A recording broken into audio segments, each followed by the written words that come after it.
அனைத்திந்திய அண்ணா திராவிட முன்னேற்ற கழகத்தினுடைய அனைத்து உண்மை தொண்டர்களுக்கும் எனது அன்பார்ந்த வணக்கங்கள்.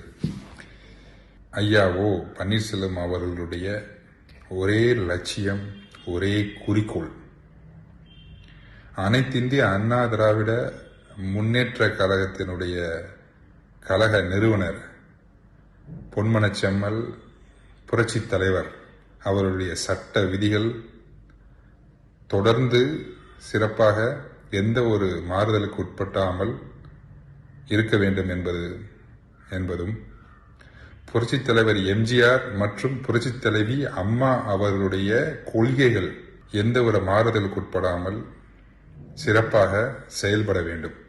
அதாவது உண்மை தொண்டர்கள் உயர்ந்த பதவிக்கு வர வேண்டும். உண்மை தொண்டர்கள் எந்த ஒரு சூழ்ச்சியிலும் வஞ்சகத்திலும் ஈடுபடாமல் உண்மையாக தர்மத்தின்படி கட்சி நடத்தப்பட வேண்டும். ஒரு சகோதரர்களுக்குள்ளாக பிரிவினைவாதத்தை உண்டு பண்ணி யார் உண்மையாக இருக்கிறார்கள், அவர்கள் என்ன கூறுகிறார்கள் என்பதை காது கொடுத்து கேட்காமல் தான் சொல்வதுதான் சரி என்பத நியதியில் எடப்பாடி பழனிசாமி அவர்கள் ஈடுபட்டதினால் கடந்த வருடங்கள் முழுவதும் மிகவும் பல இன்னல்களை கட்சி சந்தித்துக் கொண்டிருக்கிறது. ஐயா ஓ பன்னீர்செல்வம் அவர்கள் எந்த நோக்கத்திற்காக இதை கூறுகிறார்? ஆட்சியில் இருந்தபோது இருவரும் இணைந்த காலங்களில் ஈடுபட்ட போது ஒவ்வொரு முறை கட்சி சரிவை சந்திக்கும் போது ஐயா அவர்கள் நாம் சிறப்பாக செயல்பட வேண்டும் என்றால் ஒரு சில வியூகங்களையும் யுக்திகளையும் கையாள வேண்டும் என்று பலமுறை அவர்களை கேட்டுக்கொண்டார். அதை ஒவ்வொன்றாக நாம் கூற வேண்டும் என்றால் பல மணித்துளிகள் பிடிக்கும். உதாரணத்திற்காக பாராளுமன்ற தேர்தலில் சரிவை சந்தித்த போது ஐயா ஓ பன்னீர்செல்வம் அவர்கள் இஸ்லாமிய மக்களுக்கும் மற்றும் ஆதி திராவிட மக்களுடைய வாக்குகளை நாம் இழந்திருக்கிறோம், ஆகையால் அவர்களுடைய வாக்குகளை பெற வேண்டும் என்றால் அவர்களிடத்தில் நன்மதிப்பை நாம் இன்னும் அதிகமாக செயல்படுத்த வேண்டும் என்ற காரணத்தினால் ஒரு இஸ்லாமிய சகோதரர்களுக்கு ஒரு ராஜ்யசபா பதவியும் ஆதி திராவிடத்தினுடைய சகோதரர்களுக்கு ஒரு ராஜ்யசபா பதவியும் கட்சியில் முக்கிய பொறுப்புகளும் வழங்க வேண்டும் என்று பரிந்துரை செய்தார்கள். அதை ஒரு சிலவற்றை அவர்கள் நடைமுறைப்படுத்தினார்கள், ஒரு சிலவற்றை நடைமுறைப்படுத்தவில்லை. அதே போன்று அனைத்து சமுதாய மக்களும் அனைத்திந்திய அண்ணா திராவிட முன்னேற்ற கழகத்தை அங்கீகரிக்க வேண்டும், ஒரு குறிப்பிட்ட சமுதாயத்திற்கு மட்டும் சென்று விட்டு இருக்கிறது என்று மக்களின் மனநிலையை மாற்ற வேண்டும் என்பதற்காக அனைத்து சமுதாய மக்களுக்கு தலைவர்களும் அதில் பங்கு பெற வேண்டும் என்பதற்காக ஒரு வழிகாட்டு குழு ஒன்றை அமைத்து அவர்களுக்கு அதிகாரம் வழங்க வேண்டும் என்று ஐயா அவர்கள் குறிப்பிட்டு முதலமைச்சர் வேட்பாளர் எடப்பாடி அவர்களே இருக்கட்டும், நான் கூட அதிலிருந்து விலகிக் கொள்கிறேன் என்று நல்ல எண்ணத்தில் அதை செயல்படுத்தி வழிகாட்டுக்குழு அமைத்தால் நான் இதிலிருந்து நான் முதலமைச்சர் வேட்பாளரே நான் நிக்கலை என்கிற நல்ல நோக்கத்தில் கூட சொன்னார்கள். வழிகாட்டுக்குழுவும் அமைத்தார்கள். ஆனால் அவர்கள் வழிகாட்டுக்குழுக்கு என்ன அதிகாரத்தை அவர்கள் வழங்குவதை எடப்பாடி அவர்கள் நிறுத்திவிட்டார்கள். இது ஒரு சில காரணங்கள். அதற்கு பிறகு 2021 ஆண்டு 10 ஆண்டு ஆட்சியில் புரட்சித் தலைவி அம்மா அவர்கள் 2016 ஆண்டு உயிரை கொடுத்து நிறுவிய ஆட்சி, அவர்கள் உருவாக்கி கொடுத்த கட்டமைப்பு, சட்டமன்ற உறுப்பினர்கள், உள்ளாட்சி மன்ற பிரதிநிதிகள், பாராளுமன்ற பிரதிநிதிகள், ராஜ்யசபா, அரசு அதிகாரிகள் எந்த துறைகளில் எப்படி நியமிக்க வேண்டும், தொண்டர்களை அரவணைத்து மிக சிறப்பான ஒரு கட்டமைப்பை தலைவரிடத்தில் கொடுத்து உயிரை கொடுத்து ஆட்சியை வழங்கிவிட்டு நமக்கு சென்றார்கள். அதற்கு பிறகு ஒரு சில நபர்கள் தங்களது சுயநலத்தால் தாங்கள் மட்டுமே பதவியில் இருக்க வேண்டும் என்ற காரணத்தினால் கட்சி மிகப்பெரிய பிளவுகள் உண்டு பண்ணி மாவட்டம் தோறும் பிரிவினை செய்து தொண்டர்களிடையே பிரிவினைகளை செய்து கட்சியை ஒரு இக்கட்டான சூழ்நிலைக்கு தள்ளிவிட்டார்கள். 2021 ஆண்டு மீண்டும் புரட்சித் தலைவி அம்மா அவர்கள் ஆட்சி நிறுவ வேண்டும் என்ற ஐயா அவர்கள் எடப்பாடி அவர்களிடம் கூறி நாம் அனைவரும் ஒன்றுபட வேண்டும், எந்த பிரிவினைவாதமும் நம்மளிடம் இருக்கக்கூடாது. உயர்திரு மதிப்புக்குரிய சசிகலா சின்னம்மா அவர்களும், டிடிவி தினகரன் சார் அவர்களும், எடப்பாடி ஐயா அவர்களும், பன்னீர்செல்வம் ஐயா அவர்களும் அனைவரும் இணைந்து செயல்பட வேண்டும் என்ற தொண்டர்களின் விருப்பத்தை பதிவு செய்தார்கள். அப்போதுதான் நம் 2021 ஆட்சியில் நாம் வர வேண்டும் என்று அவர்களுடைய எண்ணத்தை பதிவு செய்தார்கள். ஆனால் எடப்பாடி பழனிசாமி அவர்கள், மதிப்புக்குரிய சின்னம்மா அவர்களும் வேண்டாம், டிடிவி சார் அவர்களும் வேண்டாம் என்று நிராகரித்தார். அதற்கு பிறகு கூட்டணி கட்சிகளை சேர்ந்த தேமுதிக வந்தால் நம்மளது ஆட்சி நன்றாக இருக்கும், அதே போன்று கிருஷ்ணசாமி அவர்களும் இருந்தால் நன்றாக இருக்க வேண்டும் ஐயா அவர்கள் விருப்பப்பட்டார்கள். ஆனால் அவர்களும் வேண்டாம் என்று கூறிவிட்டார். 150 இடங்களுக்கு மேல் நான் வெற்றி பெறுவேன் என்று கூறி அன்றைக்கு மிகப்பெரிய ஒரு தவறுகளை செய்தார். ஐயா அவர்களும் எவ்வளவோ கூறி வேற வழி இல்லாத காரணத்தினால் அவர் சொல்ல வேண்டிய நிலைக்கு தள்ளப்பட்டார். அதற்கு பிறகு நம்ம ஆட்சியை இழந்தோம். வெறும் கம்மியான இதுல 10 ஆண்டு அம்மா அவர்கள் இருந்து ஆட்சியை இழந்தோம். அதற்கு பிறகாவது எடப்பாடி பழனிசாமி அவர்கள் திருந்துவதற்கு வாய்ப்புகள் இருந்தது.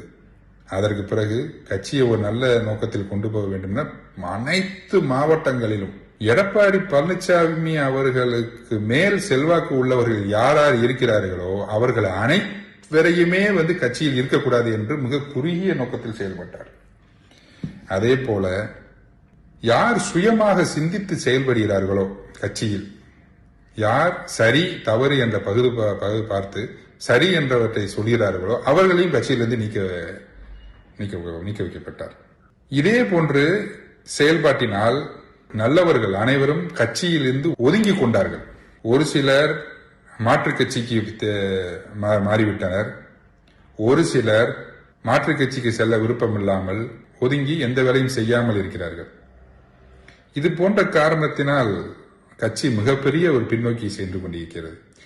ஐயாவோ பன்னீர்செல்வம் அவர்கள் 98ஆம் ஆண்டு பரிசலவி அம்மா அவர்களின் நம்பிக்கைக்குரிய நாயகனாக உருவாக்கப்பட்டு தொடர்ந்து 18 ஆண்டுகளுக்கு மேல் அம்மா அவர்கள் ஒரு கடுஞ்சொல் கூட ஐயா அவர்களை பேசினது கிடையாது. எந்த ஒரு முடிவு எடுக்கிறதா இருக்கட்டும் ஐயா அவர்கள் கலந்து ஆலோசித்த பிறகே அந்த முடிவுகளை எடுப்பார்கள். அவ்வளவு நம்பிக்கைக்குரியவராக ஐயா அவர்கள் வச்சிருந்தார்கள்.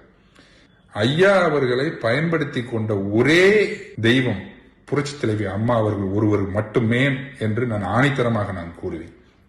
அதற்கு பிறகு பொய்யான தகவல்களை தொண்டர்களின் மத்தியில் விஷமாக அவர்களிடத்தில் செலுத்தி, நிர்வாகிகளிடத்தில் தவறான கருத்துக்களை செலுத்தி, முழு நேரமும் 95% முழு நேரமும் சொந்த கட்சிக்கார தலைவர்களை எப்படி காலி செய்ய வேண்டும் என்பத ஒரே சிந்தனையில் மட்டுமே எடப்பாடி பழனிசாமி அவர்களும் அவர்களுடைய பயணிக்கும் அவர்களுடைய கூட்டாளிகளும் இதே வேளையில் இருந்து செயல்பட்டுக் கொண்டிருக்கிறார்கள். இதன் காரணம் இதை அவங்க செயல்படுத்தியதனால் திராவிட முன்னேற்ற கழகம் அம்மா அவருடைய ஆட்சி காலத்தில் 10 ஆண்டுகள் முடங்கியிருந்த திராவிட முன்னேற்ற கழகம் தற்போது இந்திய அளவில் முதன்மை கட்சியாக உருவாகி கொண்டிருக்கிறது. நம்மளுடைய சகோதரர்கள் பிரிவினைவாதத்தை கொண்டு வந்து தற்போது வரை அவர்கள் எந்த ஒரு மாற்றமுமே எந்த ஒரு இதுமே செயல்புரியாத காரணத்தினால் அனைத்திந்திய அண்ணா திராவிட முன்னேற்ற கழகம் மிகப்பெரிய ஒரு பாதாளத்தை நோக்கி சென்று கொண்டிருக்கிறது.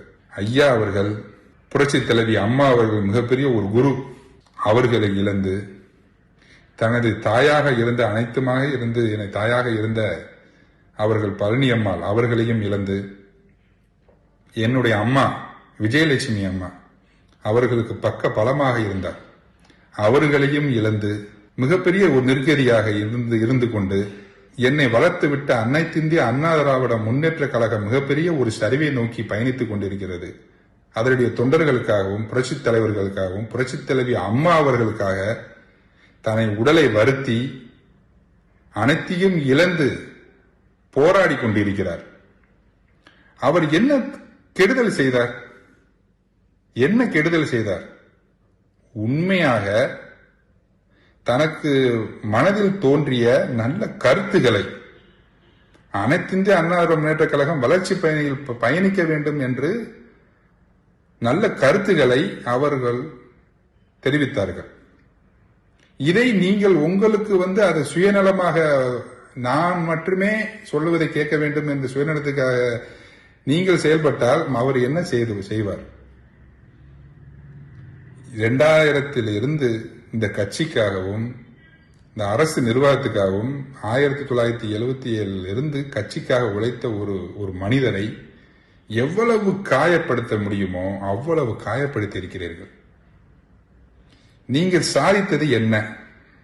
அவரை காயப்படுத்தியதால் நீங்கள் சாதித்தது என்ன? எவ்வளவு பொய்யான குற்றச்சாட்டுகளையும் ஏற்றுக்கொண்டு மிக கடினமான சூழ்நிலையில் எத்தனை முறை நீதிமன்றத்தை அணுகி தொண்டருடைய உரிமையை காப்பாற்ற வேண்டும் என்று போராடி கொண்டிருக்கிறார். இனி 2026 சட்டமன்ற தேர்தல் வந்துவிட்டது. அதை நோக்கி பயணித்துக் கொண்டு அனைத்து கட்சிகளும் அவருடைய வியூகங்களை செயல்படுத்திக் கொண்டிருக்கிறார்கள்.